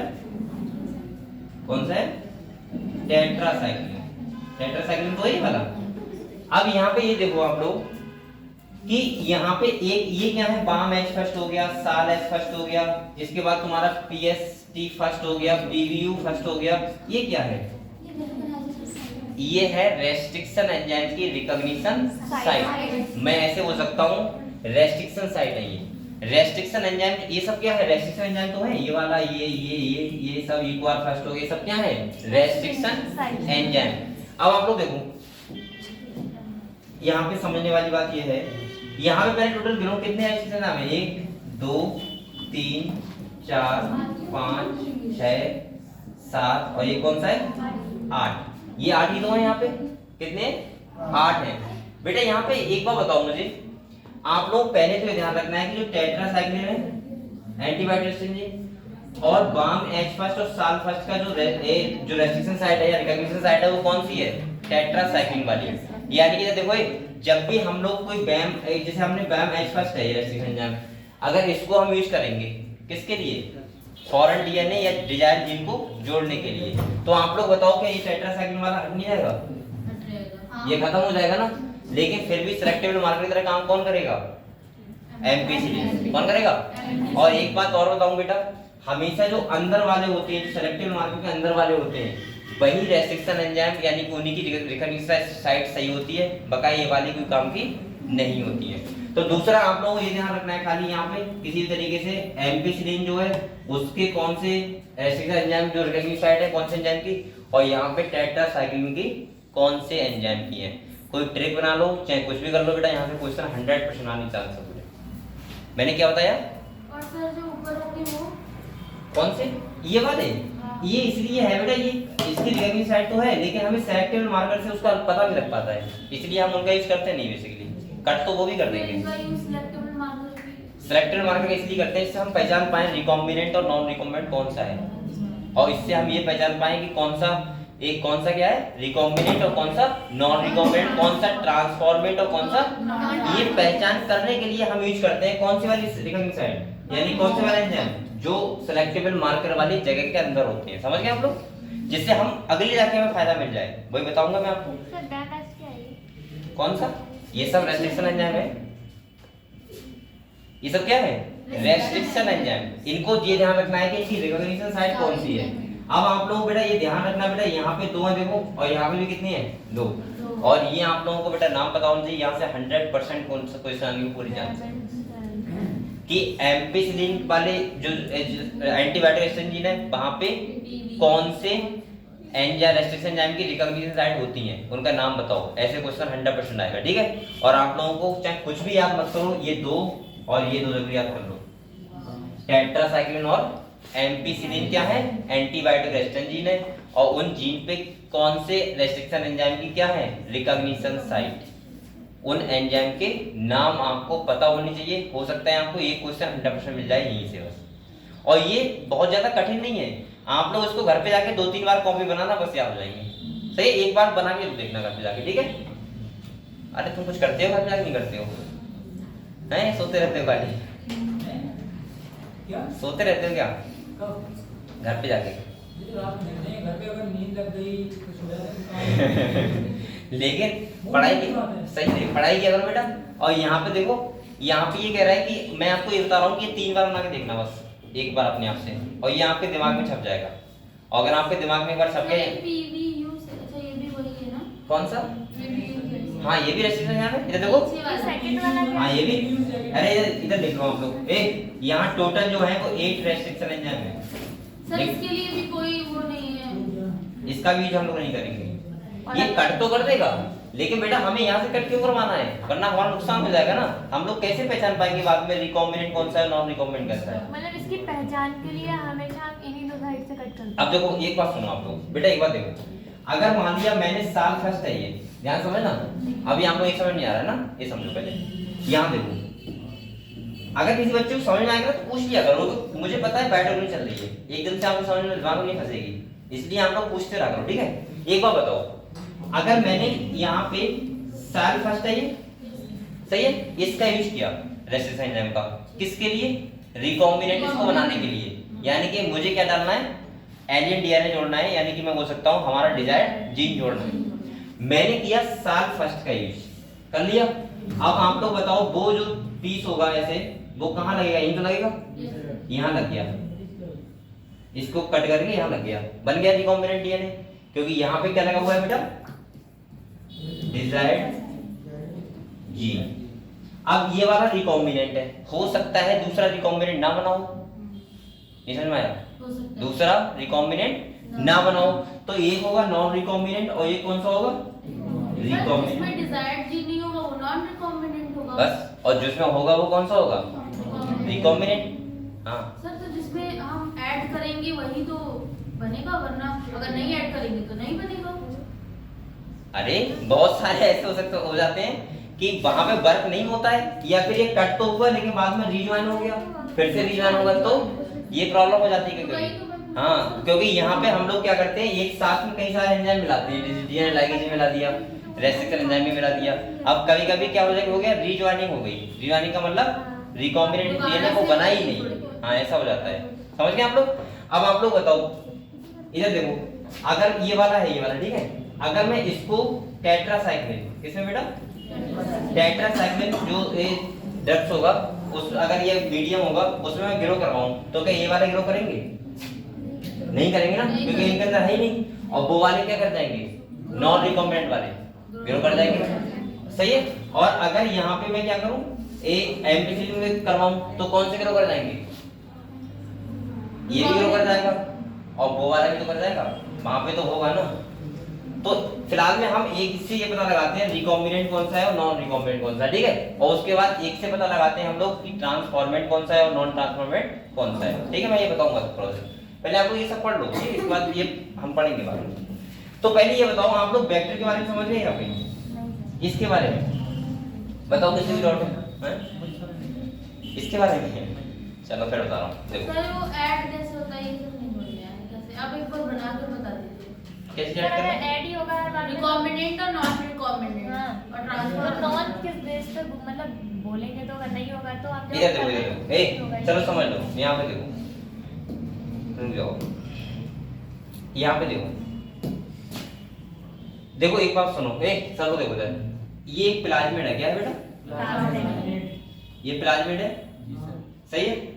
यहाँ पे मैंने कहा था 2 एंटीबायोटिक एक्सचेंज लगे होंगे, एक लगा हुआ कौन सा?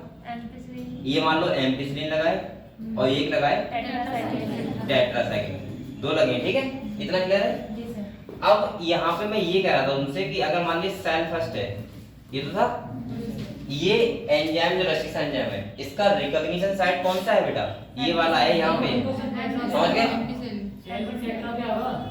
ये उल्टा लिखाएगा ना? उससे कोई मतलब नहीं। चलो बता दे रहा हूँ, रहने दो।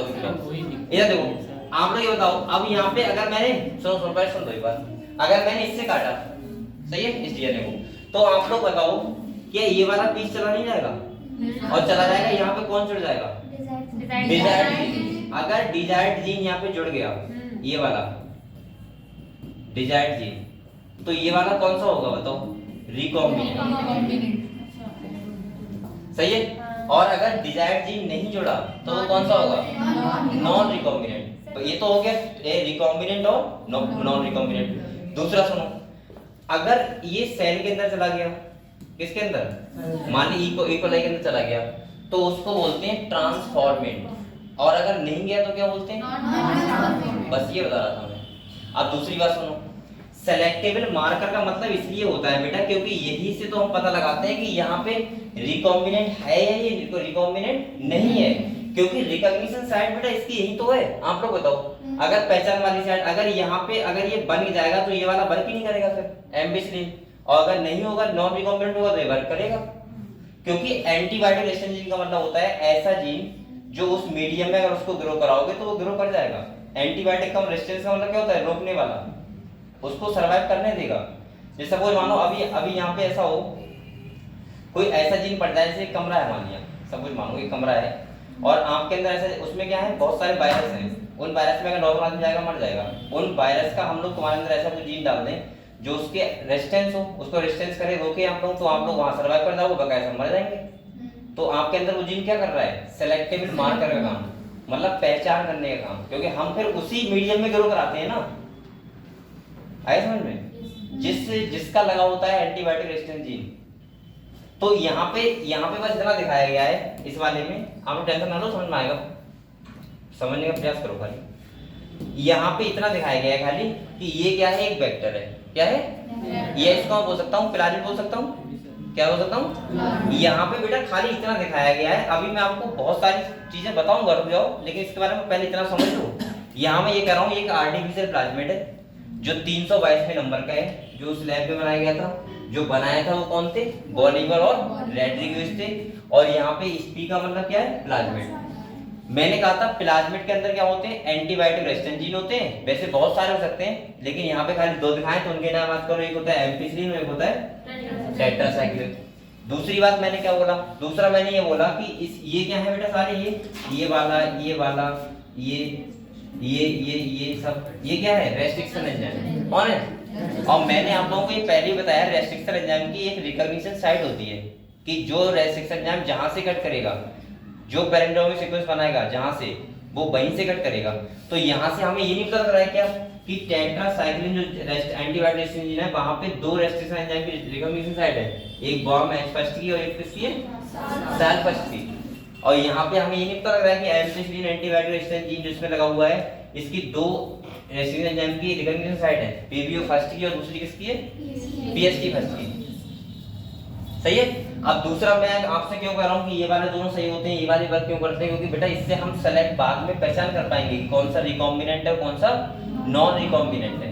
अगर आप लोग खुद बताओ, अच्छा आप लोग बताओ बेटा, अगर मैंने इस वाले से काटा CLA फर्स्ट से, कुछ समझना, CLA फर्स्ट से काट दिया, सही है। अब यहाँ पे ये वाला पोर्शन उड़ गया, सुनो ये वाला पोर्शन उड़ गया, और यहाँ पे क्या लग गया?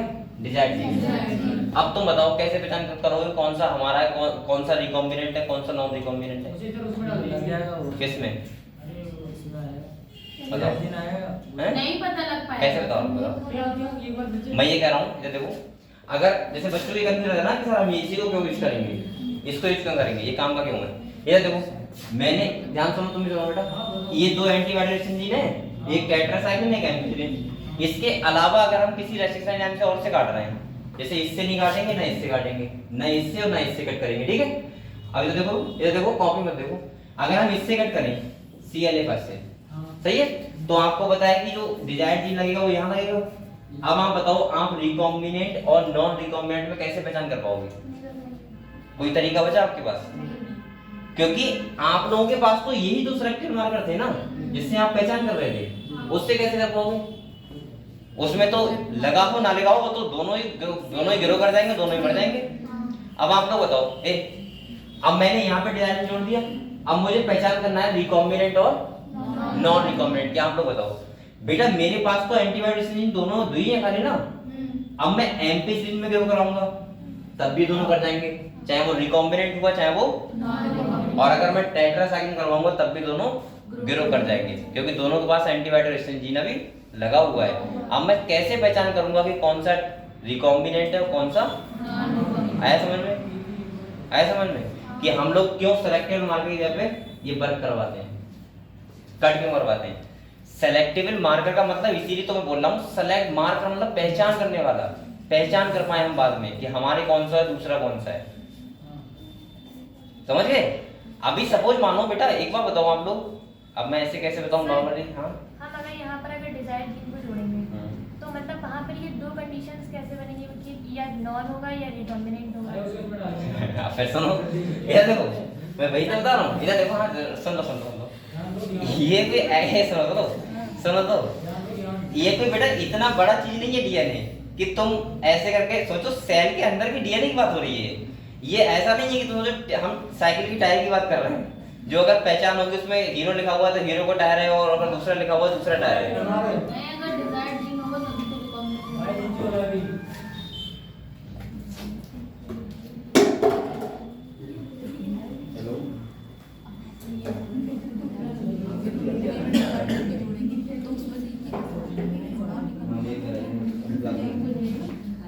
ठीक है, क्या लगा? ठीक है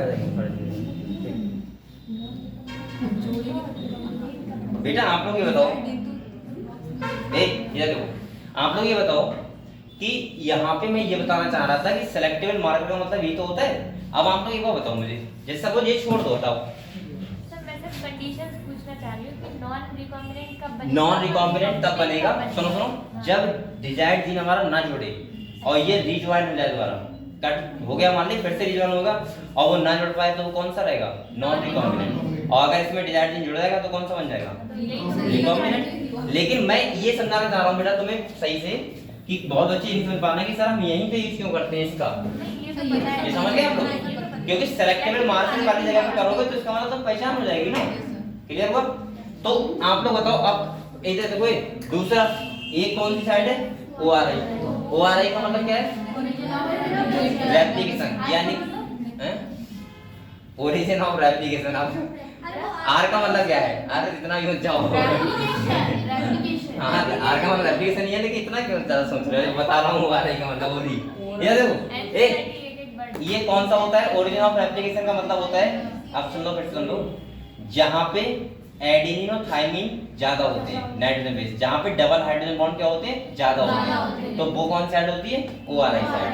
आरओपी का मतलब क्या है? देखो यहाँ पे सब लिखा हुआ है, हम एक बार ये तो पढ़ा ए याद रखो, ये कह रहा है आप लोगों को ऐसे पढ़ो तो सही है, आप लोगों के सारे डाउट तो क्लियर होने चाहिए पहले, लेकिन हो जाए ये बात सही है, ऐसा नहीं कोई डाउट रहे। ये कह रहा है E coli cloning vector PVR32 showing restriction site कौन सी है बेटा? Hint third, Eco R first, Bam H first, और कौन सा है? साल फर्स्ट, कॉमा कह रहा है PVU second, PHT first, CNA second, यानी कि 8 है टोटल। रेस्ट्रिक्शन साइड मतलब रिकॉग्निशन साइड एंजाइम की।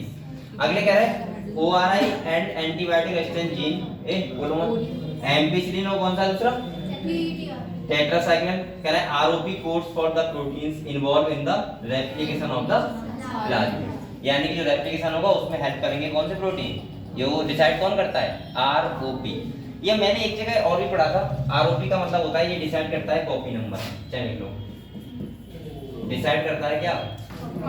कॉपी नंबर, कितने कॉपी होंगे किसके? प्लाज्मिड के, देख लो ना, डिसाइड कॉपी नंबर, ठीक है? ROP। तो अब आप लोग बताओ, अभी भी किसी का डाउट है इसको लेके? ये अभी भी कोई सोच रहा है कि सर कुछ और बताओ मुझे? ये क्या है? प्लाज्मिड है, और ये क्या है? इसके स्ट्रैंड, एक स्ट्रैंड ये है, एक स्ट्रैंड ये है, यानी डबल स्ट्रैंडेड है। और मैंने कहा था जो प्लाज्मिड होता है वो कैसा होता है? एक्स्ट्रा क्रोमोसोमस, वो सर्कुलर क्रोमोसोमस, डबल स्ट्रैंडेड ये। समझ गए हम लोग? कैसा होता है? ये सर्कुलर होता है और डबल स्ट्रैंडेड होता है। यहाँ तक क्लियर हुआ? बताओ, अगर आप लोग यहाँ पे ऐसे कर रहे हो, जेनेटिक्स में कैसे करोगे? जेनेटिक्स में कैसे करोगे? जेनेटिक्स में नहीं बेटा, वो भी बहुत इंपॉर्टेंट है। जेनेटिक्स में भी आप लोगों को बहुत चीजें ऐसे लगेंगी हाइपोथेटिकली चल रही है कि ट्रांसक्रिप्शन बताइए सब कैसे हो रहा है। अच्छी है ये, इसमें क्या कठिन है फिर? थोड़ा सा जमीन छोड़ के इधर आएंगे तो ठीक है, लेकिन उसको छोड़ के ये पढ़ना थोड़ा सा लग रहा है बच्चों। हाँ ये बात सही कह रही हूँ। आसमा, क्या नाम है तुम्हारा? आसमा क्या है? जमीन क्या है? क्या नाम तुम्हारा? अश्मिता। अस्मिता। लेकिन तुम्हारा उसमें तो आसमा पड़ा हुआ है। मैं वो नाम से याद है मुझे, मुझे क्या पता तुम्हारा क्या नाम है। ए चलो अब हम यहाँ पे देखते हैं, ठीक है? देखें बेटा, चलो यही करके पढ़ते हैं टीचर। चलो कोई बात नहीं, आप टाइम ले लो आराम से, सीख जाओ पहले बैठ। ए यहाँ पे कह रहा था following are the feature that are required to facilitate cloning into a vector. देखें तो देखो कह रहा है, पहले क्या है, ओरिजिन ऑफ रेप्लिकेशन, जिसे बोलते हैं ORI, यानी कि ओरी साइड। कौन सा? ये वो वाला ओरी नहीं है, तुम समझ रहे हो। एक ओरी और भी तो है बॉलीवुड में, और एक ओरी और भी होता है, क्या होता है? गाँव में होता है ओरी। लड़की को बांधते हैं और यहाँ अच्छा मतलब फीमेल की सिर्फ ऐसी हो रही है। ये देखो चलो पढ़ लो। ए देखो ठीक है देख लो बेटा। कह रहा है दिस इज अ सीक्वेंस। ए बोलो मतलब दिस इज अ सीक्वेंस। ये क्या होता है? एक सीक्वेंस होता है from where replication start and any piece of DNA we are linked to this sequence can be made to replicate within the host cell. यानी कि जो होस्ट सेल में ये वो सीक्वेंस होता है जहां से रेप्लिकेशन क्या होता है? स्टार्ट होता है। सही है? ORI का मतलब है जहां से रेप्लिकेशन स्टार्ट होता है। जहाँ से ओरिजिन होता है। अगले कह रहे हैं this sequence is also responsible for controlling the copy number of the linked DNA. यानी कि जितने कॉपी नंबर होने हैं वो स्टैटिक लिंक से होगा, तो डिसाइड करता है क्या? Copy number. लेकिन मैंने आरओपी का भी पढ़ा था, डिसाइड करता है कॉपी नंबर। आगे देखो कह रहा है so if one want to recover many copy of the target DNA it should be clone in a vector whose origin support high copy number. तो यहाँ पे आपको बताएं लगातार क्या होंगे? कॉपी नंबर होंगे। और ORI साइड का मतलब ही होता है ओरिजिन ऑफ रेप्लिकेशन, जहां से कोई भी रेप्लिकेशन क्या होता है? स्टार्ट होता है। और रेप्लिकेशन का मतलब मैं बार-बार बता रहा हूं बेटा, क्या होता है? कॉपी। कॉपी का मतलब जैसा है वैसा ही फिर से बन जाना, वो कहलाता है क्या? रेप्लिकेशन। समझ गए? दूसरा क्या कह रहा है? Selective marker. अब यहाँ पे देखो क्या कह रहा है? सेलेक्टिव मार्कर की वजह से तुम बहुत कंफ्यूज हो। सेलेक्टिव मार्कर का मतलब होता है खाली पहचान बस। मैं आपसे बार-बार कह रहा हूं, ठीक है? सेलेक्टिव मार्कर का मतलब कह रहा है in addition to ORI the vector requires a selective marker which help in. अब देखो ये क्या कह रहा है? ए यहां से पढ़ो। कह रहा है व्हिच हेल्प इन आइडेंटिफाई, हम लोग पहचान कर पाए, एंड एलिमिनेटिंग मतलब होता है खत्म कर पाए, यानी कि एलिमिनेट मतलब होता है हटाना या दूर करना है, खत्म करना। एलिमिनेटिंग नॉन ट्रांसफॉर्मेंट मतलब जिसके अंदर रिकॉम्बिनेंट डीएनए नहीं गया है, अगर वो भी ग्रो कर रहा है तो उसको हम क्या कर पाए? एलिमिनेट कर पाए। तो उसके लिए जरूरत किसकी पड़ती है?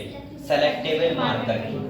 कह रहा है बेटा and selectively permitting the growth of the transformant, और इससे हमें ये पता लगता है कि वही ग्रोथ करे जिसको हम ग्रोथ करवाना चाहते हैं।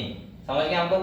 तो सेलेक्टिव मार्कर का काम ये होता है कि दो टाइप के होंगे, एक होगा बैक्टीरिया ट्रांसफॉर्मेंट और एक होगा, मतलब ये हुआ कि ट्रांसफॉर्मेंट वो जिसके अंदर रिकॉम्बिनेंट गया है, डीएनए गया है, नॉन ट्रांसफॉर्मेंट वो जिसके अंदर कोई भी ऐसा हमारा डीएनए नहीं है। और नहीं है तो इसका मतलब हम उसको क्यों ग्रो कराएंगे? लेकिन हम पहचान कैसे करेंगे? वही तो बात आती है। तो पहचान करने के लिए सिंपल तरीका है कि हमें क्या लगाना पड़ेगा? सेलेक्टिव मार्कर, यानी कि कोई भी हम एंटीबायोटिक रेजिस्टेंट जीन उसमें डालेंगे जिससे हम समझ जाएंगे क्या कि कौन सा ट्रांसफॉर्मेंट है और कौन सा नॉन ट्रांसफॉर्मेंट है। समझ गए आप लोग? अब देखो दूसरी बात सुनो। आप लोग देखो, अगर मान लिया मैं एम्पिसिलिन लगा हुआ है, एम्पिसिलिन क्या है? एंटीबायोटिक रेजिस्टेंट जीन है। तो आप लोग बताओ अगर एम्पिसिलिन में ग्रो कराओगे बैक्टीरिया को, तो एम्पिसिलिन वाले जो लगे होंगे उन पे तो ग्रो कर जाएंगे, और जिनके अंदर नहीं होगा वो क्या होंगे? नहीं करेंगे। तो इससे हमें पता लग गया कौन ट्रांसफॉर्मेंट है कौन नॉन ट्रांसफॉर्मेंट। कहां से आ रहा है बेटा? शादी में कहते हैं। इधर देखो ए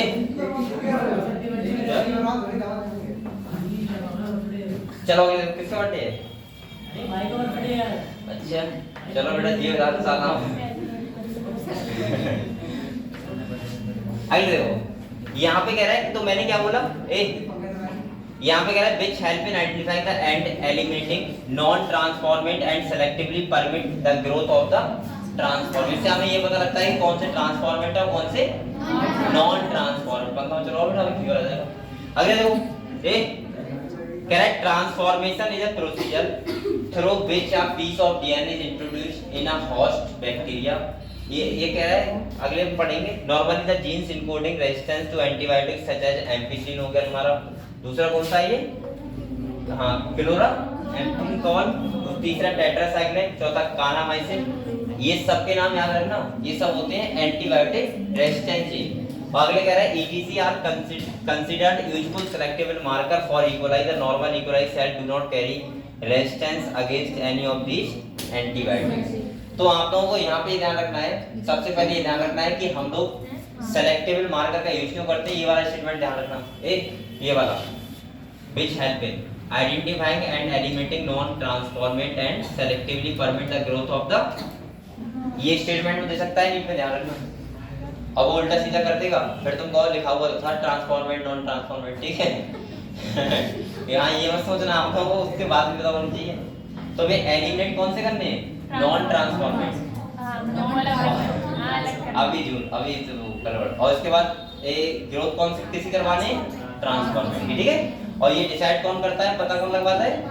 सेलेक्टिव मार्कर। अगले देखो, तो यहाँ पे क्लियर हुआ बेटा। और इसके बाद आप लोग इनके नाम याद कर लो, ठीक है, कौन कौन सेलेक्टिव मार्कर का यूज होता है। और वैसे तो मेरे हिसाब से दो ही आएंगे, टेट्रासाइक्लिन और एम्पिसिलिन, लेकिन आपको वो लेकिन दिया है तो वो दोनों भी याद कर लेना, सही है। यहाँ तक क्लियर है सब बच्चों? एक बार देखना बेटा, जल्दी से रिवाइज करो।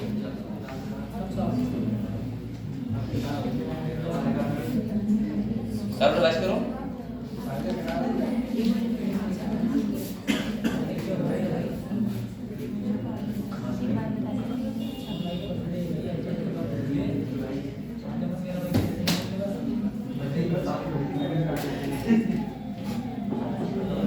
इसका बर्थडे तुम सब लोग जा रहे हो दावत में? क्या दावत? तुम लोग दावत है?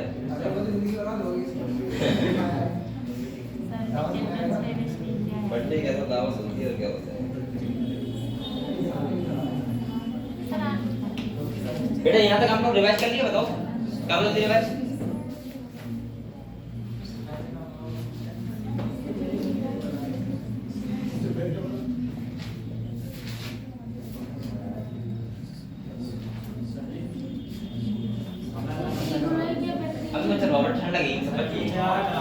तो मैं 3 को थोड़ा ना चलाऊंगा, पर रहने दो बेटा। अरे ठंड पड़ रही है अभी, ये मैं वैसे नहीं कह रहा हूँ, आप लोग बुखार आ जाएगा, समझ नहीं रहे होंगे ये ट्रांसवाइलेंट का मतलब है नॉर्मल इक्वलाइज नॉट। कह रहा है नॉर्मल इक्वलाइज सेल नॉट। ए रुक जाओ, अरे मेरा भाई बीबी आ गया, ये भी मेरा भाई लाइव पंखे चला देना, एक पंखे चला देना। अरे सर रहने दीजिए। चलो 2 मिनट चला दो। अरे नहीं सर, अरे सब बच्चे मना कर रहे हैं, इसलिए मैं कह रहा था। आप लोगों को गर्मी लग रही है, सबको ठंड लग रही है। ए सर ये लास्ट है। कह रहा था normal E coli do not carry resistance against any of these antibiotics. यानी कि सुनो बेटे, ये कह रहा है नॉर्मल इक्वलाइज होगा जिसके अंदर सेलेक्टिव मार्कर नहीं पड़ा होगा, तो वो यहाँ पे रेजिस्टेंस कैरी नहीं करेगा, मतलब बचा नहीं पाएगा अपने आप को। एंटीबायोटिक्स कह रहा है अगेंस्ट एनी ऑफ दीस मतलब यही एंटीबायोटिक्स। कि अगर एक बार सोचो, इक्वलाइज के पास सुनो जिसके पास सेलेक्टिव मार्कर नहीं होगा, हाँ। तो वो इन एंटीबायोटिक्स के लिए क्या, जो एम्पिसिलिन हो गया, टेट्रासाइक्लिन हो गया, इनके अंदर तो पड़ा हुआ है ना एंटीबायोटिक्स, तो सर्वाइव कर जाएंगे। इसके अंदर नहीं होगा, वो कैसे सर्वाइव कर पाएगा? ये कह रहा है वो कैरी नहीं करेगी ना रेजिस्टेंस अपने, मतलब बचाओ अपना।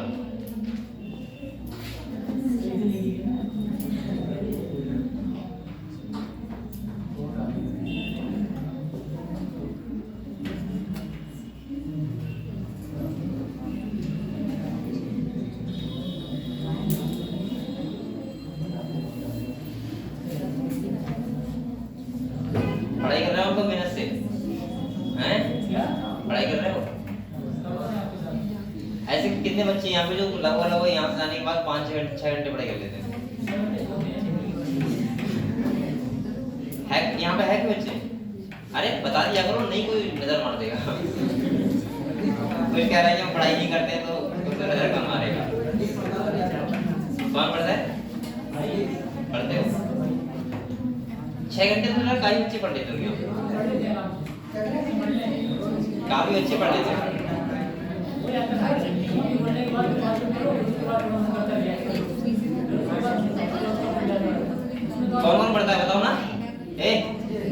अगर जो 6 घंटे नहीं पढ़ रहा है बेटा तो समझ लो उसका ग्राफ नीचे जा रहा है, मैं बता रहा हूँ। सिलेक्शन बहुत दूर है। 6 घंटे तो आपको पढ़ना ही पड़ेगा, उसके बाद भी सिलेक्शन का सोचूंगा। ये मानो ये मेरा ड्यूटी है 6 घंटे पढ़ने का, और वो 2-3 साल तक मान लो, तब आपको सोचो कि सिलेक्शन की तरफ पढ़ना है। और ये जो आपकी हर की चीजें सही होंगी डेली की डेली, फिर आप लोग प्रोग्रेस करोगे। ऐसा नहीं बेटा कोई आपको संजीवनी बूटी लेके आएगा और आपको एक बार टच करवाएगा और आपको बायोलॉजी बेस केमिस्ट्री अंदर चलेगी।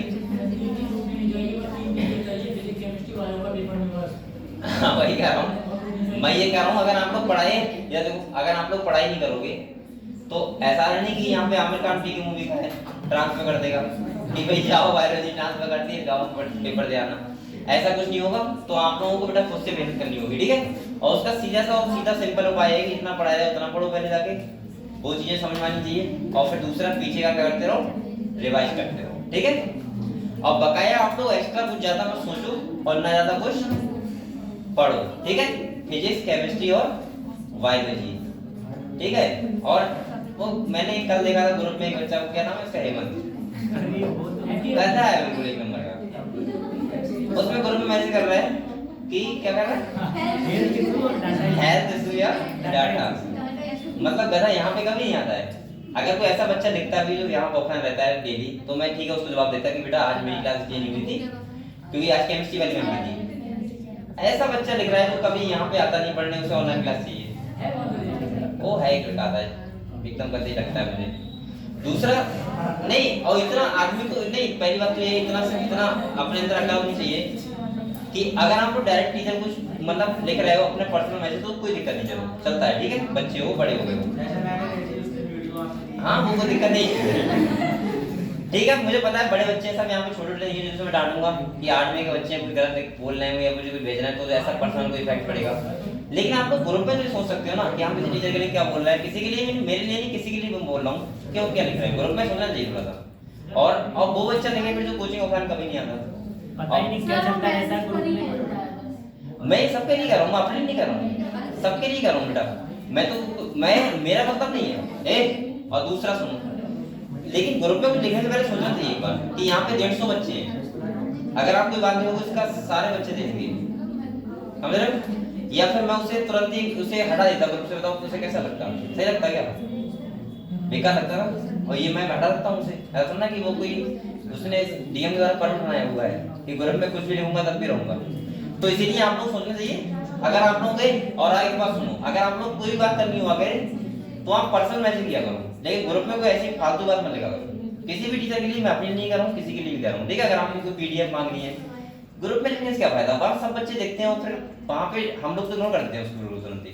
इग्नोर का मतलब है उसे नहीं देखते ध्यान से, हाँ पर्सनल मैसेज करते तो ध्यान रखते हैं कि हाँ बच्चे ने पर्सनल मैसेज किया है, देखना चाहिए। तो आप लोग कोशिश किया करो कि ग्रुप में कम से कम बातें करें, ठीक है। जब भी जो भी लगे, हाँ ये बात सही है कि आप लोग उन चीजों को फॉरवर्ड नहीं करोगे।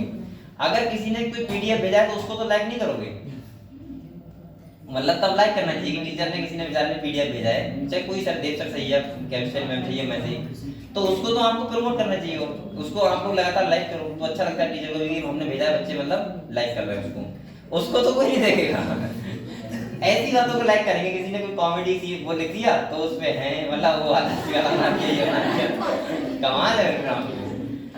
हाँ अगर सर वो भी नहीं आती, वो क्या रोज शेड्यूल मांगती है।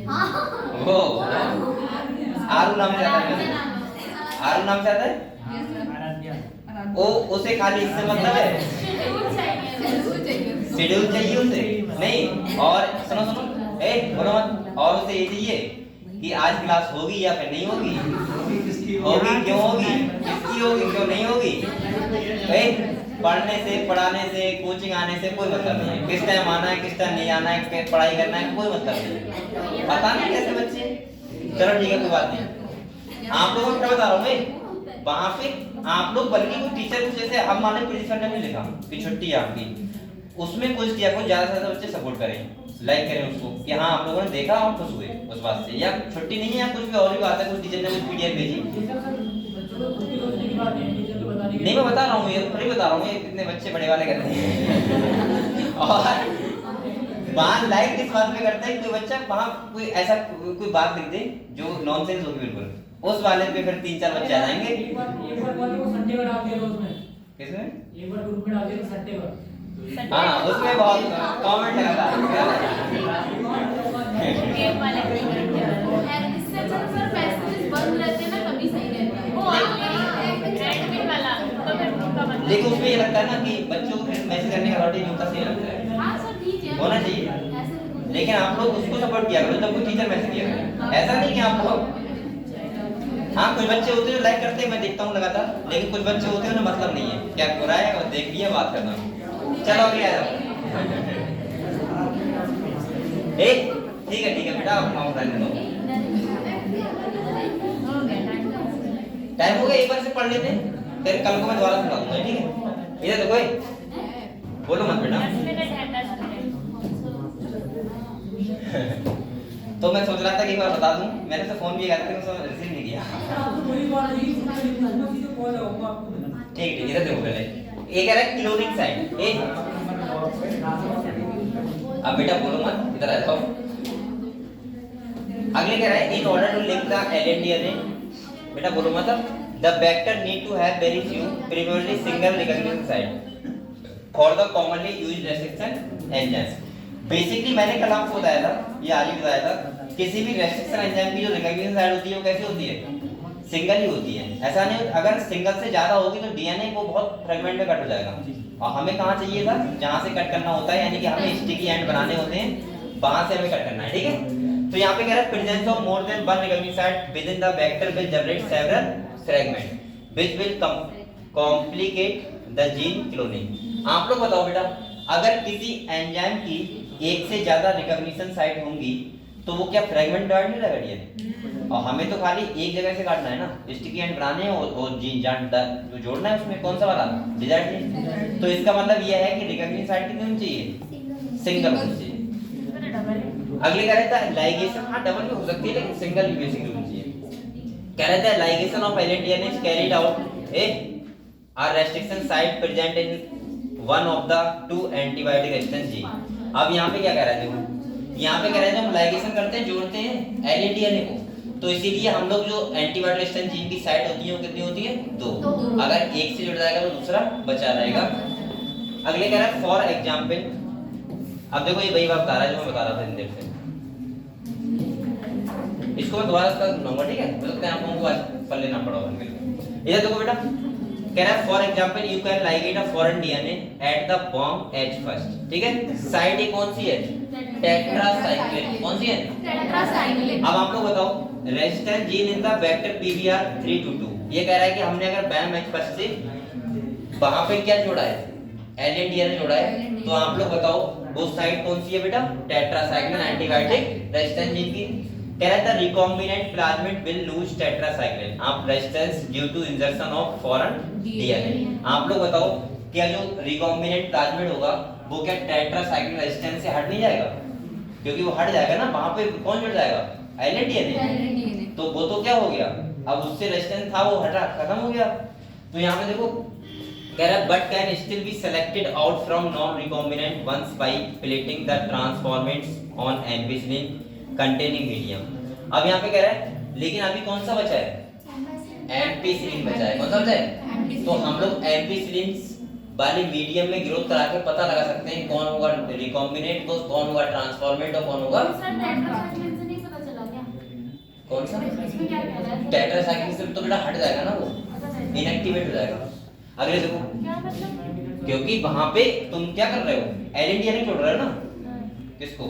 सर देखिए LNDNA लिया, उसके बाद जो एज फर्स्ट है उसको उससे कट किया डिजायर्ड जीन ऐड करने के लिए, फिर उसके बाद तो टेट्रासाइक्लिन हट जाएगा, टेट्रासाइक्लिन कैसे हट रहा है? क्योंकि बेटा वहीं पे तो उसकी रिकॉग्निशन साइट है टेट्रासाइक्लिन वाली जगह पे, तो वो इनएक्टिव हो जाएगा ना, समझ में? हाँ लेकिन फिर भी कौन बचेगा? अभी एम्पिसिलिन बचेगा ना। अगले देखो कह रहा है ट्रांसफॉर्मेंट ग्रोइंग ऑन एम्पिसिलिन, लिखा नहीं देखो। अब हम किस में ग्रो कराएंगे? एम्पिसिलिन में। और कह रहा है containing medium are then transferred on a medium containing tetracycline the recombinant will grow in ampicillin. Recombinant होंगे वो तो कर जाएंगे ना grow ampicillin containing medium but not on the containing tetracycline, वो वाले नहीं करेंगे। कह रहा है but non recombinant will grow on the medium containing both. अब ये कह रहा है नॉन रिकॉम्बिनेंट वाले होंगे वो तो कर ही जाएंगे ना। will grow on the medium containing both the antibiotics. In this case, one antibiotic resistance gene help in the selecting the transformant, whereas the other antibiotic resistance get inactivated due to insertion of alien DNA and help in selection of recombinant. मतलब एक करता है क्या recombinant या कौन सा, एक recombinant है नॉन recombinant, दूसरा कौन सा करता है ट्रांसफॉर्मेंट और नॉन ट्रांसफॉर्मेंट। सही है। यहाँ पे कह रहा है, अभी मैं समझाऊंगा ठीक है। इसके बाद कह रहा है selection of recombinant due to inactivation of antibiotics is a cumbersome procedure because it requires simultaneous plating of two plates having different antibiotics.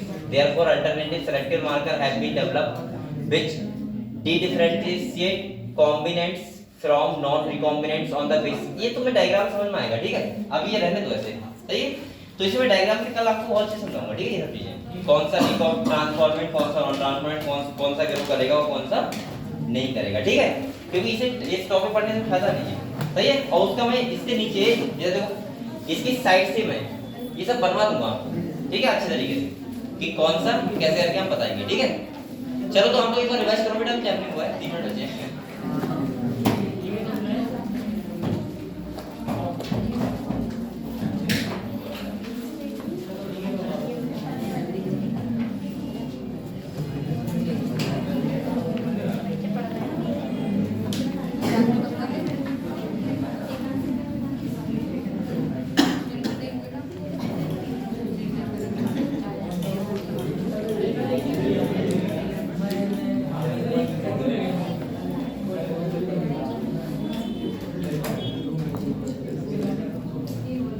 चलो भाई सब, और ये कल काफी जब हो जाएगा ठीक है। ये थोड़ा बहुत बचेगा ना हो जाएगा।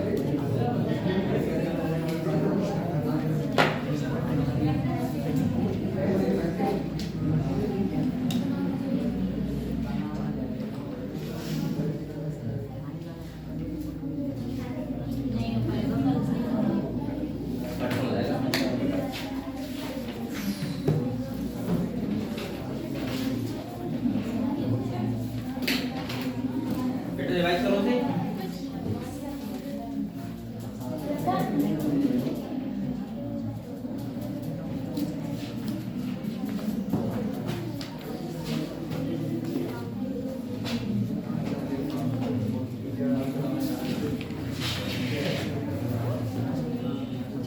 कितना नाम बोले 19।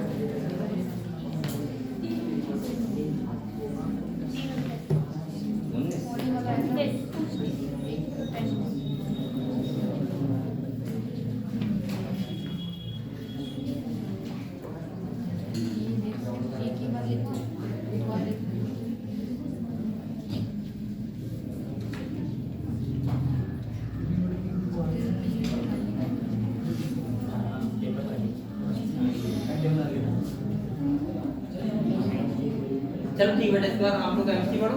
हाँ हम लोग केमिस्ट्री है, आज तक केमिस्ट्री है। केमिस्ट्री है।